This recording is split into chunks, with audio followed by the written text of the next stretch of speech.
Olá pessoal, tudo bem? Aqui é o professor Marcos. Esta é a disciplina de Bioquímica do curso técnico em Biotecnologia integrado ao ensino médio. Na aula de hoje, nós estaremos estudando sobre o ciclo de Krebs e fosforilação oxidativa. Esse conteúdo faz parte do metabolismo celular, respiração celular.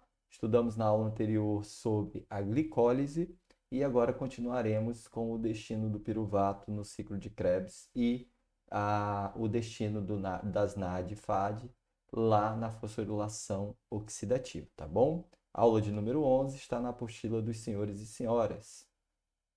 Como nós vimos na aula anterior, o piruvato ele tem alguns caminhos, né? Piruvato este produzido lá na glicólise. Dois piruvatos para cada molécula de glicose que entra no ciclo da glicólise.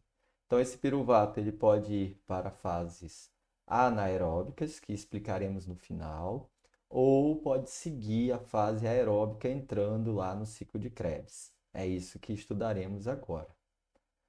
Bom, qual é a etapa necessária para que o piruvato possa ir para o ciclo de Krebs? Primeiro, ele precisa ser convertido em acetilcoenzima A. A acetilcoenzima A ela é a chave do metabolismo energético nas células, porque os carboidratos eles são convertidos em acetilcoenzima A. Os lipídios também são convertidos em acetilcoenzima A, certo? Então ela é a chave dos carboidratos e dos lipídios quando se diz do metabolismo, certo? Então eu tenho aqui o piruvato e ocorre uma série de reações por um complexo de enzimas que é chamado de piruvato desidroxigenase. Olha, uma enzima, duas, três enzimas. E vocês podem observar que nessas reações tem a participação de uma série de vitaminas do complexo B, né? Olha, nicotinamina, a tiamina, certo? A flavina, são todas vitaminas do complexo B. Então, reforçando, lembra quando nós falamos na aula que as vitaminas do complexo B estavam relacionadas ao metabolismo? Olha só para a transformação do piruvato em acetilcoenzima A, olha o tanto de coenzimas que são vitaminas do complexo B envolvidas.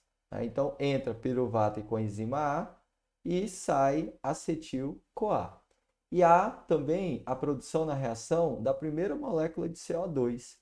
Nós veremos que todo o CO2 que nós produzimos advém aqui da transformação de piruvato em acetilcoenzima A e lá do ciclo de Krebs. Então, todas as moléculas de monóxido de carbono que nós produzimos, né, vem dessas reações, certo? Então, onde ocorre o ciclo de Krebs? Ou melhor, quais são as características desse complexo piruvato desidrogenase que transforma NAD, que transforma piruvato em acetilcoenzima A? Primeiro é um complexo multienzimático, são três enzimas. É localizado na mitocôndria dos eucariotos e no citosol, no caso se for procariotos. Canaliza os substratos, né? Usa como fatores, como eu disse, olha, a tiamina pirofosfato, a flavina adenina de nucleotídeo, a coenzima a NAD e o lipoato, né? A nicotinamina adenina de nucleotídeo aqui. Então, olha, as vitaminas que participam: tiamina, riboflavina, niacina e o pantetonato, que é a própria coenzima A, certo? Então, são cinco reações consecutivas de descarboxilação e desidrogenação do piruvato até que ele se transforme em acetilcoenzima A. Pergunta 2. 3. O ciclo de Krebs, ele tem esse nome, né? Graças ao seu descobridor, o bioquímico Hans Adolf Krebs, né? Lá em 1953. Ele também é chamado de ciclo do ácido cítrico ou ciclo do tricarboxílico, do ácido tricarboxílico. Ele ocorre na matriz mitocondrial e, basicamente, este é o procedimento do ciclo de Krebs. A acetilcoenzima A, ela entra no ciclo, certo? O ciclo libera CO2, ATP, NAD e FAD, certo? E a cada ciclo de Krebs é formada, então, uma molécula de ATP, duas moléculas de CO2, três moléculas de NADH e uma molécula de FAD. Então, essa acetilcoenzima A vai ser descarboxilada para liberar essas moléculas.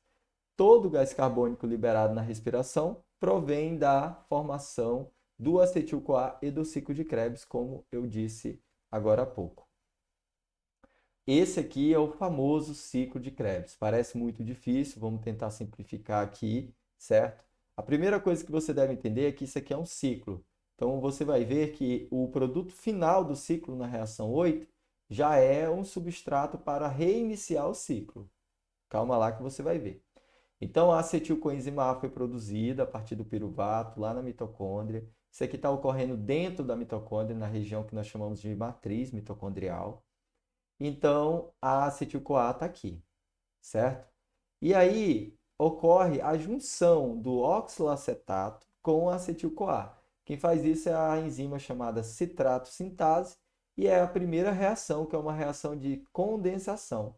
Então, olha, junto o oxalacetato com a acetil-CoA, eu formo citrato. Com a perda aqui, olha só, da coenzima A. Então, a coenzima A sai fora aqui e vai achar outro piruvato para transformar em acetilcoenzima A.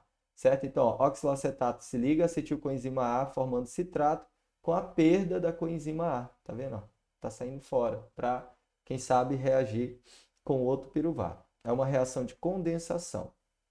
E agora, essa molécula de citrato, ela vai sofrer uma desidratação, que é a reação 2A. Quem faz isso é a enzima chamada aconitase, que vai transformar então citrato em cis-aconitato. Olha, desidratou, tirou moléculas de hidrogênio e de hidroxila do citrato. Olha, pode ver que ele está desidratado. Ó, cadê a hidroxila daqui? Não tem mais. Cadê? Aqui está sobrando o hidrogênio aqui de baixo também, ó, não tem mais, então formou água com essa hidroxila e com esse hidrogênio. Uma reação de desidratação, formando assim o cis-aconitato, e quem faz isso é a aconitase. A reação 2B é a reação de hidratação. A mesma enzima desidrata na 2A e na reação 2B ela hidrata a molécula, formando assim o isocitrato. E aí você pergunta, uai, mas para que ela desidratou e agora ela hidratou de novo? Porque ela transformou a molécula de citrato em isocitrato, em duas reações, a 2A, que é de desidratação, e a 2B, que é de hidratação, certo? Então, o que era necessário ocorrer era a mudança na molécula, transformando citrato em isocitrato. Agora, na reação 3, a isocitrato desidrogenase, ela vai promover a descarboxilação oxidativa do isocitrato. O que quer dizer isso? Quer dizer que a molécula vai perder um CO2, ó. Perdeu aqui, ó, CO2, certo? Quem faz isso é a isocitrato desidrogenase. Como o isocitrato perdeu um CO2, um gás carbônico, ele agora é chamado de alfa-cetoglutarato. E aí, a enzima alfa-cetoglutarato desidrogenase, ela vai, a partir da coenzima A, né, da entrada da coenzima A na molécula, transformar o alfa-cetoglutarato em succinil-CoA, certo? E nesse processo ocorre a perda de mais uma molécula de CO2, então mais uma descarboxilação. Por isso que a reação é de descarboxilação oxidativa. Então, o alfa-cetoglutarato é transformado em succinil-CoA, com a entrada da coenzima A e saída do gás carbônico. Quem faz isso é a alfa-cetoglutarato desidrogenase. Então, até agora, nós já perdemos 2 carbonos, por isso que a reação é de descarboxilação, certo? Muito bem. Então, continuando a reação, nós temos então a succinil-CoA sintase, né? Então, ela vai pegar o succinil-CoA, né? E ocorrerá o processo de fosforilação de substrato. Nessa reação, a enzima ela aproveita a coenzima A que está lá no succinil-CoA, certo? Para promover a fosforilação de uma molécula de GTP ou de ATP. Aí você pergunta, poxa, professor, o que é GTP? GTP é uma molécula energética análoga ao ATP, certo? Então, nessa reação, uma molécula de GTP ou de ADP, né, ela recebe um fosfato inorgânico, um fosfato do citoplasma. Quem faz isso é a enzima succinil-CoA sintase e ela faz isso à custa da coenzima A, que agora está saindo da molécula. Então, lembrando, o fosfato que é adicionado na molécula de GDP ou de ADP, formando assim a molécula de GTP ou de ATP, esse fosfato que foi adicionado, ele não é da molécula do succinil-CoA, não, ele é um fosfato inorgânico, lá da matriz mitocondrial. O succinil-CoA ele serve aqui como doador da coenzima A para que a reação possa ocorrer. Muito bem, e agora o succinil-CoA perdeu a coenzima A, ele é chamado de succinato, certo? Então foi assim a reação de número 5. Esse succinato, ele vai sofrer uma deidrogenização, certo? A liberação desse hidrogênio, ele vai perder hidrogênio e esse hidrogênio vai lá para a NAD. Então a NAD, ela vai ser reduzida formando NADH2. Então aqui é a primeira NADH que nós ganhamos. Eu acabei esquecendo de falar, mas nas reações aqui, olha só, na reação 3 e na reação 4, ocorre a formação de NAD, olha só. Então, a NAD ela vai ser reduzida, ela vai receber hidrogênio aqui da reação, então forma duas NADH. Enquanto na reação 6 ocorre a formação de uma FADH2, certo? E aí, então, o succinato agora é chamado de furamato. E o furamato ele vai servir como substrato para a enzima chamada furamase, que é uma enzima que promove a hidratação da molécula, transformando ela em malato. E o malato ele vai sofrer mais uma deidrogenização. Aquele hidrogênio da molécula vai ser caminhado para a NAD, que agora se transforma em NADH por ter recebido esse hidrogênio, certo? Quem faz isso é a enzima chamada malato desidrogenase, certo? Então agora o malato não é mais malato, ele é chamado de oxaloacetato. Assim terminando a reação de número 8. E o oxaloacetato, ele encontra mais uma acetilcoenzima A e aí vai sendo descarboxilado durante o ciclo de Krebs, formando gás carbônico, formando NADH, FADH e GTP, até que ele chega de novo à forma de oxaloacetato, que vai receber mais uma acetilcoenzima A, girar todo o ciclo até oxaloacetato, que recebe outra coenzima A, gira todo o ciclo até oxaloacetato, e assim sucessivamente. Enquanto tiver acetilcoenzima A, o ciclo de Krebs está funcionando, está rodando. Por quê? Porque sempre haverá oxaloacetato, a necessidade sempre é que entre uma molécula de acetilcoenzima A, porque é ela que vai ser descarboxilada durante o processo, tá bom? Então é importante eu ter a vitamina, né, todas as vitaminas do complexo B, é importante eu ter a formação da acetil-CoA a partir do piruvato ou a partir da beta-oxidação, porque nós veremos em aulas posteriores que a beta-oxidação também fornece acetilcoenzima A para o ciclo de Krebs. Tá bom? Beta-oxidação é o metabolismo dos lipídios. Então, esse é o ciclo de Krebs. Pergunta de número 3 está aqui. Aqui tem o passo a passo do ciclo de Krebs. O resumo. Isso aqui é interessante, ó. Cada grupo acetato da acetil-CoA é oxidado em duas moléculas de gás carbônico, com a geração de 3 NADH, uma FADH2 e um GTP. Então, com isso aqui, a gente consegue determinar o saldo de produção de moléculas no ciclo de Krebs, que é justamente a pergunta de número 4. Olha, eu tenho 250 unidades de glicose. Quais são os valores dos produtos gerados no ciclo de Krebs? Se eu tenho 250 unidades de glicose, cada glicose vai formar 2 piruvato, que vai formar 2 acetil-CoA. Então, é só multiplicar aqui e depois multiplicar pelo saldo do ciclo de Krebs. E agora chegamos à terceira fase da respiração celular, talvez a fase mais importante, porque é a fase que mais produz ATP, que é a fase da cadeia respiratória ou cadeia de transporte de elétrons. Então, é um conjunto de substâncias presentes nas cristas da membrana interna da mitocôndria, onde ocorre reações de óxido-redução, fornecendo a energia necessária para a ressíntese do ATP, ocorrendo também a formação de água.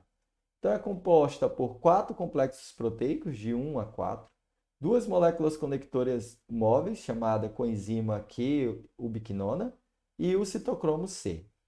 Então, esse primeiro slide mostra que a cadeia respiratória ela ocorre na face interna da crista mitocondrial, certo? E ela fornece ATP, certo? À custa de reações de óxido-redução, como veremos. Todos os átomos de hidrogênio retirado de NAD dos esqueletos de carbono durante a glicose e o ciclo de Krebs são transportados por várias moléculas até o hidrogênio, formando o H2O e o ATP. Transporta elétrons desde NAD e o FAD até o CO2, simultaneamente bombeia prótons de hidrogênio nos complexos 1, 3 e 4 da matriz mitocondrial, lado negativo, para a membrana interna, lado positivo, como veremos em seguida. Então, olha, aquele hidrogênio da NAD e da FAD, lá na cadeia transportadora de elétrons, elas serão oxidadas, elas vão perder esses hidrogênios. Esses hidrogênios eles vão fornecer a energia necessária para os citocromos e também lá no final eles serão a energia necessária para mover a ATP sintase. Veremos logo em seguida. O importante é saber que cada NADH na cadeia respiratória gera 3 ATP, enquanto cada FADH2 gera 2 ATPs. Pergunta de número 5.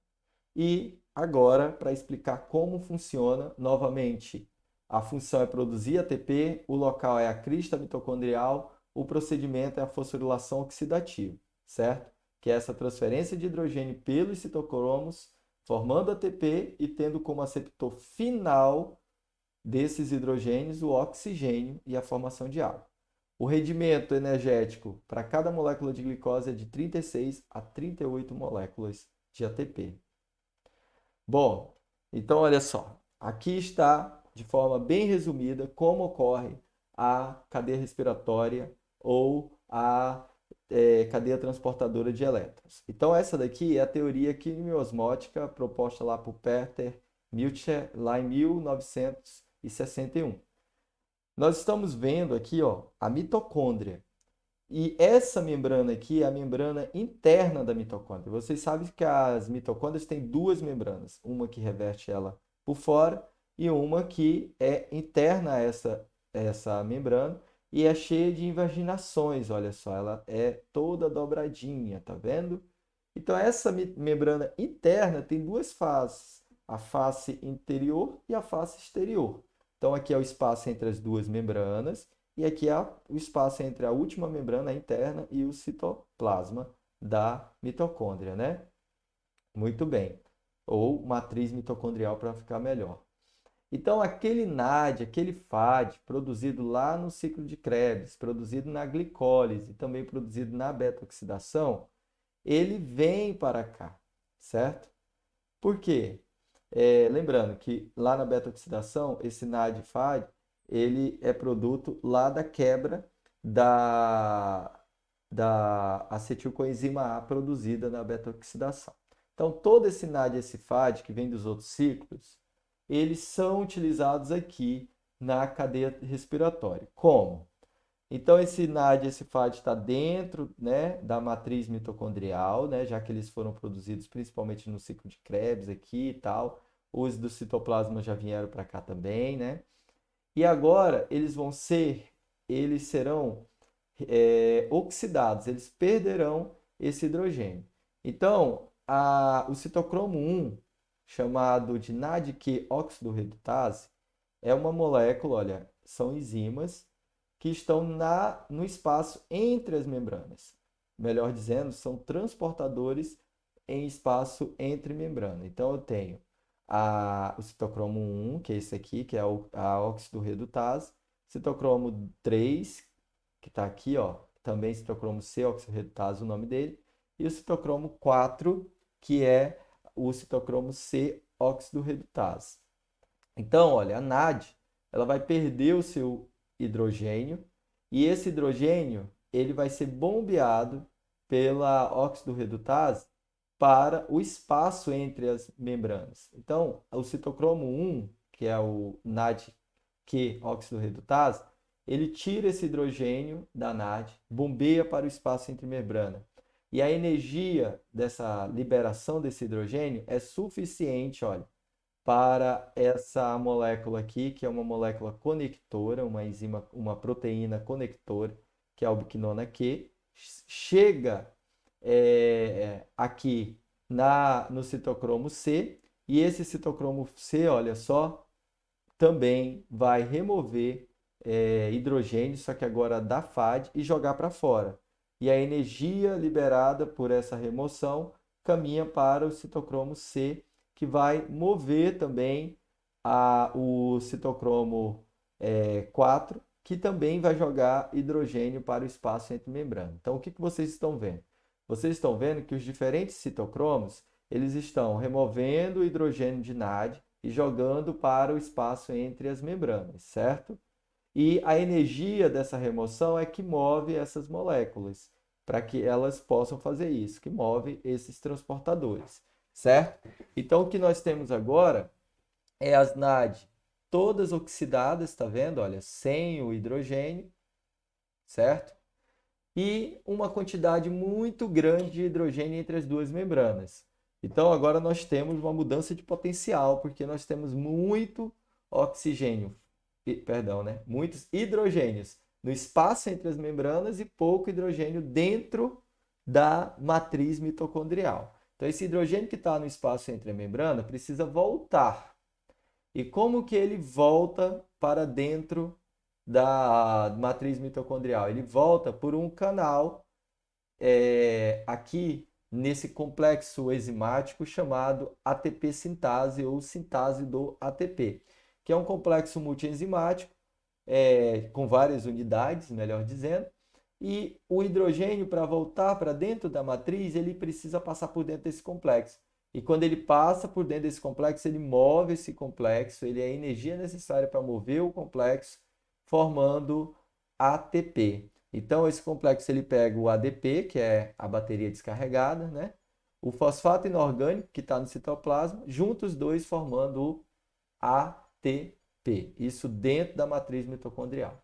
Então, imagina o quanto de hidrogênio que foi jogado aqui fora, né, no espaço entre as membranas, cada um passa gerando aí moléculas de ATP, certo? Mas e agora? Agora nós temos aqui no final hidrogênio livre dentro da matriz mitocondrial. Isso seria ruim, né? Já que isso aqui é super reativo, olha só. Forma iônica super reativa. O que a gente vai fazer para estabilizar esse hidrogênio? Então, aqui é que entra o oxigênio. O hidrogênio, ele precisa ser estabilizado. Então, o oxigênio vai se ligar a duas moléculas de hidrogênio para formar a água, certo? Então, olha só, nós temos a energia gerada pela liberação dos hidrogênios lá na NAD, essa energia ela está sendo transferida, olha só. E aí, quando ela chega aqui no final, essa energia ela é suficiente para pegar duas moléculas de hidrogênio mais uma molécula de oxigênio, né? E transformar assim em água, certo? Então é aqui que ocorre a formação de água. Então todo oxigênio que você respira tem essa função de ser o aceptor final dos hidrogênios, o aceptor final dos elétrons e do hidrogênio aqui, certo? Aquela energia liberada vai ser a energia suficiente para transformar hidrogênio mais oxigênio em H2O, em água. E agora eu tenho o hidrogênio estabilizado na forma de água, certo? Então, para isso que serve o oxigênio. O oxigênio ele é muito importante. Por isso que essa fase, chamada cadeia respiratória, nós chamamos de fase aeróbica. porque ela depende de oxigênio. Se não houver o aceptor final, esse hidrogênio ele vai se acumular aqui, com certeza ele vai impedir a formação, né, desse potencial, já que ele vai estar em equilíbrio, e impede a produção de ATP, consequentemente, e essa célula rapidamente ela perde as suas funções, já que a gente requer bastante ATP nas atividades, certo? Então, para resumir, NAD e FAD perdem seu hidrogênio, não é? Quem tira são os citocromos, joga para o espaço entre membrana. Nessa perda, há liberação de energia. Essa energia ela é transferida entre as moléculas, movendo as moléculas nas suas ações, jogando hidrogênio para fora. Esse hidrogênio que está agora entre o espaço das membranas, ele tem um potencial, né? Forma um potencial, está muito concentrado. Precisa voltar para dentro da matriz mitocondrial. Quando ele volta, ele passa por dentro de um canal de um complexo enzimático chamado sintase do ATP ou ATP sintase, que vai pegar ADP e fosfato inorgânico, formando assim ATP. E aí esse hidrogênio que está livre, leve e solto dentro da matriz mitocondrial precisa ser equilibrado. Para isso, há a ligação dele com o oxigênio formando água. Portanto, o oxigênio é o aceptor final de elétrons lá na cadeia transportadora de elétrons. E aqui nós temos o saldo, né? A glicólise produz 4 ATP, mas como perdeu 2, fica 2. O ciclo de Krebs produz 2 GTPs e a cadeia respiratória produz 34, formando aí 38 moléculas de ATP por uma única molécula de glicose. Essa é a pergunta de número 6. Agora que nós estudamos o caminho do piruvato pela via aeróbica, veremos o caminho do piruvato por aquelas outras vias que são as vias anaeróbicas. Então, a respiração anaeróbica, ela é uma respiração, como eu disse, que não tem o oxigênio como aceptor final de elétrons, né, lá na cadeia respiratória. Um exemplo, as bactérias do tipo Pseudomonas nidificans. Elas têm uma participação na fixação do nitrogênio no solo, né? É, esse ciclo, né, do nitrogênio, solo e atmosfera. Ela utiliza para produção de energia a glicose, só que o aceptor final, olha, não é oxigênio, é nitrato. Então a molécula de glicose, a molécula de nitrato, você tem então a liberação de 6 moléculas de gás carbônico, 6 moléculas de água e nitrogênio, tá vendo? Então assim ela consegue devolver, né, nitrogênio para a atmosfera, certo? Então é uma forma de respiração anaeróbica porque não está usando oxigênio como aceptor final, e sim o nitrato, certo? A fermentação é um tipo de respiração também anaeróbica. Ocorre aí a síntese de ATP sem o oxigênio como aceptor final, né? E não envolve cadeia respiratória. O aceptor final vai ser sempre um composto orgânico. Um exemplo de seres vivos anaeróbicos são o Clostridium tetani, que ele é um anaeróbico estrito, então a fermentação ocorre, né, em processos anaeróbicos, ele vive de processo anaeróbico. E tem os facultativos, como a Saccharomyces cerevisiae, ela ou faz a, o metabolismo aeróbico, ou se ela tiver sem oxigênio, ela também consegue fazer a anaerobiose, né? O metabolismo por anaerobiose. Então, olha, o procedimento é que a glicose ela é degradada em uma substância orgânica mais simples, como ácido lático, lá nas bebidas láticas, e o álcool etílico lá na fermentação alcoólica. Aqui o exemplo, olha, fermentação lática. Então, a molécula de glicose é transformada em 2 moléculas de piruvato, saldo positivo de 2 moléculas de ATP. E agora o que eu vou fazer? Eu vou transformar o piruvato em ácido lático. Quem faz isso? Bactérias, como os lactobacilos, fungos e protozoários, e também algumas células humanas, como os músculos e também os eritrócitos, que são as nossas células vermelhas, certo? No músculo, isso vai causar uma fadiga, né? O músculo, ele, imagina, em exercício, ele requer bastante energia e você não tem oxigênio suficiente para mover a cadeia transportadora de elétrons lá na fosforilação, né, para receber como aceptor final de elétrons. Então, esse músculo ele começa a fazer essa respiração do tipo anaeróbica.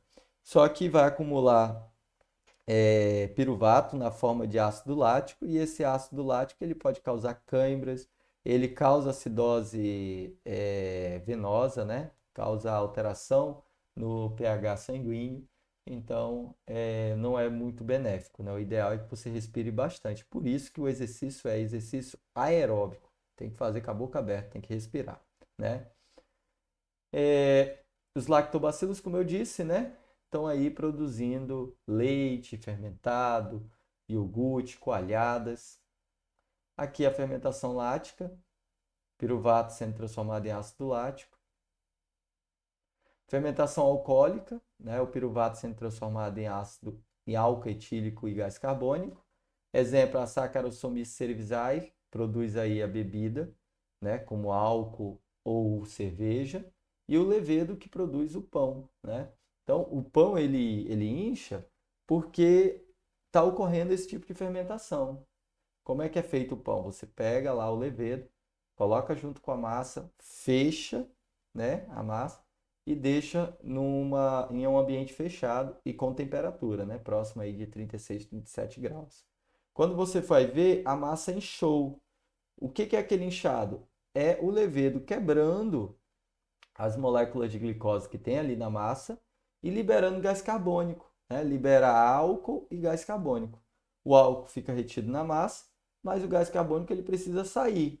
E aí, por onde ele tenta sair, ele vai formando bolsões, que é justamente o que faz com que o pão inche. Né? Quando você abre um pão, você vê que tem vários bolsões, né? Espaços dentro do pão. Aquilo ali foi o gás carbônico que estava ali. Quando você vai levar o pão, então a massa para o forno, aí o álcool evapora e o gás carbônico também sai todo da massa, tá bom?